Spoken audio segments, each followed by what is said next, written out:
야권 단일화 함께요. 대선 TV 토론도 언제 열릴지 관심사입니다. 이재명 후보 측은요, 오는 18일에 TV 토론이 가능하다고 방송사에 알렸다고 밝혔는데 윤석열 후보 측은 당대당 협상이 먼저라고 주장하고 있습니다. 일단 민주당은 실무회의에 국민의힘 선대위 관계자가 나오지도 않았다 이렇게 주장합니다. 그러니까 이런 거죠. 이제 방송국과 양당의 관계자들이 함께 모여서 그러면 언제 어디서 어떻게 할까 이런 논의를 하자고 모임을 가졌는데 국민의힘에서는 거기에 오지 않았다는 거죠. 그래서 민주당과 이제 모 방송국 그 방송국과 협상만 했다는 거예요. 그래서 잠정적으로 잡은 게 18일이라고 얘기를 하는 거고요.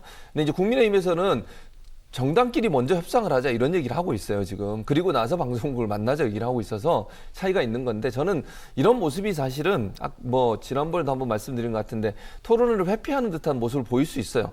뭐 윤석열 후보도 언제든지 하겠다고 그랬잖아요. 뭐 기회만 되면 하자. 네. 뭐 언제든지 할 수 있다 자신감을 보였으면 이런 모습 가지고 자꾸 갈등하지 말고 모이자 그럼 모여서 논의해보고 빠른 시간에 할 수 있도록 하는 것이 저는 원래 본인이 발언했던 발언과 일치한다고 생각을 합니다.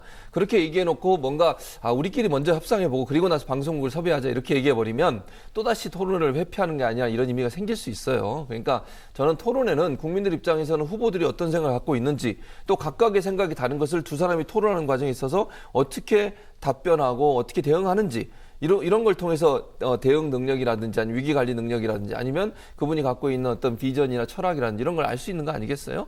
그런 부분들을 좀 볼 수 있는 기회를 국민들한테 많이 드리는 게 필요하고 그렇다고 하면 이런 거 가지고 불필요하게 삿바싸움 하지 말고 빠른 시간 안에 가능한 한 많은 수의 토론을 통해서 국민들한테 이렇게 판단받을 수 있는 기회를 좀 드렸으면 좋겠다 이런 생각이 듭니다. 네, 뭐 토론 날짜 정하고 형식은 추후에 또 논의할 수 있는 부분이고 사실은 토론은 마음만 먹으면 당장 내일이라도 할 수 있는 거 아닙니까? 그렇죠. 예, 그런데 제가 보건대는 양쪽 다 지금 굉장히 지금 가능하면 홈그라운드를 만들어서 자기 쪽으로 끌어들여서 토론을 지금 하고 싶은 거예요. 자, 그러니까 그거 가지고 지금 엄청난 삿바싸움을 지금 하고 있는 거죠. 최근엔 윤석열 후보 측에서 대장동 그 이슈만 놓고 하자 토론. 그러니까 이재명 후보 측에서 좋다 처음에 그랬다가 또 한동안 또 약간 좀 그 뒤로 좀 물러섰다가 그러다가 다시 또 그러면 다시 하자. 이런 과정들이 지금 반복되고 있어요. 네. 또 윤석열 후보 쪽에서는 그 대장동 관련해서 뭐 하자고 이야기했다가 민주당 쪽이 또 하자고 정작 이렇게 나오니까 또 뒤로 살짝 뺐다가. 빼고 네. 이게 제가 보건대는 지금 하루하루가 지금 다른 겁니다. 하루하루 지금 여론조사 결과가 다르게 나오고 있고 하루하루 지금 이슈가 지금 계속 불거지고 있거든요. 예를 들어 뭐 대장동 관련해서도 김만배 씨의 그 재판 과정에서의 그 이제 변호인단의 발언도 있었고 이제 그런 것도 나오면 대장동 의혹이 또 토론의 중심이 되는 건 또 이재명 후보가 원치 않으니까 그것도 살짝 또 빼는 거죠. 계속 이런 식으로 지금 하고 있는 겁니다. 자, 그런데 이거는 결국은 국민 우롱하는 거다. 저는 그렇게 생각해요. 서로가 이런 식으로 해서 회피하면서 결국 국민의 기본적인 알 권리를 보장해야 되는 것을 지금 서로 지금 자꾸 회피하고 있는 거고 피해가 가려고 하는 거고 이제 그런 거 아니겠어요? 자, 그런데 이게 결과적으로 후보들한테 그럼 좋은 거냐? 절대 안 좋습니다. 그러니까 토론 과정을 통해서 후보자도 자기가 내놓은 공약에 대한 이해도도 높아지고, 예, 또 정리도 되고 그런 거거든요. 우리가 토론하다 보면 본인의 생각이 확고하지 않은 상태에서는 토론하는 과정에서 많이 정리가 돼요. 예. 자, 대통령 가기 전에 사실 뭐 완벽한 사람이 없잖아요. 예, 뭐 이재명 후보가 그나마 정책 준비 잘 돼 있다 해도 그래도 부족한 점이 있는 거고 윤석열 후보는 뭐 국정 전반에 대한 이해도가 떨어지고 있는 그런 상황인데 토론을 자꾸 해야 이해도도 높아지고 또 정책도 좀 더 세련화되고 그러는 겁니다.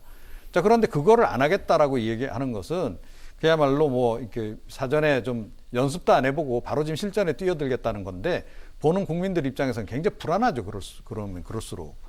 그래서 이거는 빨리 한시라도 빨리 시작을 하고 그리고 이 예정된 뭐 원래 이제 선거법상 딱 규정된 숫자가 있긴 한데 그거보다 훨씬 많이 해야 됩니다. 그리고 이미 사실은 너무 늦었어요. 토론의 이 개시 시점 자체가. 전 그렇게 생각합니다. 네, 국민 입장에 좋고 후보 입장에서 좋다는 말씀이신데 정치권에선 지난달 25일에 공개됐던 이재명 그리고 윤석열 후보의 경제 유튜브 토론 영상이 언급되고 있습니다. 사실은 윤 후보가 이재명 후보에게 좀 판정패하는 것이 아니냐 이런 중론이 좀 있었는데 TV 토론 좀 달라진 모습을 보일까요? 크게 달라질 것 같지는 않습니다. 그래서 이제 제가 보건대는 윤석열 후보 같은 경우에는 최근에 그러니까 SNS 글도 지금 뭐 단문으로 올리고 있잖아요. 예, 그러니까 여러 말을 하다 보면 오히려 그게 이제 또 다른 논란을 유발하고 또 본인이 국정에 대한 이해도가 높지 않은 상태에서 디테일까지 언급을 하려다 보면 엉뚱한 발언을 자꾸 하게 되고 이제 그런 문제 때문에 이제 전략을 좀 수정한 것 같아요. 뭐 그 전략 수정한 건 저는 그렇게 나쁘지 않다고 생각합니다. 그리고 대통령이 아주 그 디테일까지 모든 걸 다 알아야 되는 건 아니니까 큰 틀에서의 이해만 제대로 돼 있으면 이제 뭐 그런 정도는 국민들이 양해를 해줄 것이다라고 생각을 해요. 그럼에도 불구하고 윤석열 후보는 좀 쪽집게 가외를 좀 받아야 된다.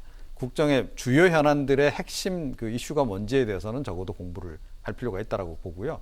그리고 이재명 후보 같은 경우에는 그동안 너무 이렇게 좀 벌려놓은 게 많아요. 그러니까 경선 과정에서도 그랬고 대선 또 이제 본선 후보로 결정되고 난 이후에도 그렇고 본인이 이렇게 지르기식으로 내놓았던 공약들이 좀 많아서 그걸 지금 다 수습을 제가 보건대는 못 하고 있고 그게 또 최근에 또 당 차원에서 나온 공약들까지 마구 이제 나오면서 제가 보건대는 이게 전체적으로 이게 조율이 안 돼 있어요 지금. 그 조율 빨리 해야 될 겁니다. 이제 그런 부분의 과제들이 좀 남아 있는 상황이 아닌가 이렇게 생각합니다. 네, 민주당 입장은 이런 것 같습니다. 설 전에 TV 토론 계속 추진하고 혹시라도 받으면 이제 이재명 후보가 토론을 잘하는 부분이 있는 거고 혹시라도 이제 윤석열 후보가 안 받으면 토론을 피한다는 그 인상을 주기 십상 아닙니까? 그렇죠. 그러니까 두 가지 점에서 있어서 만약에 토론을 국민의힘이 적극적으로 안 받게 되면 윤석열 후보가 자신감이 없어서 준비가 안 돼서 토론을 안 하는 거 아니냐 이런 비판을 할 수 있죠. 그것도 하나의 전략인 거고 또 하나는 이제 설 전에 가능한 설의 민심이 또 중요하거든요. 한 달 전이잖아요, 사실은. 한 달 전에 이루어지는 민심이 너무너무 중요한데 그 전에 토론을 통해서 이재명 후보의 어떤 그 강점, 어떤 정책적인 이해도라든지 실행력에 대한 강점을 보여주고 싶은 그런 마음이 있을 거예요. 그러니까 민주당 입장에서는 설 전에 토론회를 진행하고 토론을 통해서 국민들에게 뭔가 설날 민심에 영향을 미치도록 만들려는 그런 의도가 분명히 있다고 봐요. 그래서 빨리 하길 바라는 것이고 국민의힘은 겉으로는 빨리 하겠다고 하면서 이런 여러 가지 이유를 대는 걸 보면 가능한 한 늦춰서 마지못해 하긴 하지만 그런 리스크를 줄이려는 의도가 있지 않나 이렇게 보여집니다. 네, 오늘의 정치권 소식 최진봉 교수 그리고 이종훈 시사평론가와 함께했습니다. 말씀 잘 들었습니다. 고맙습니다.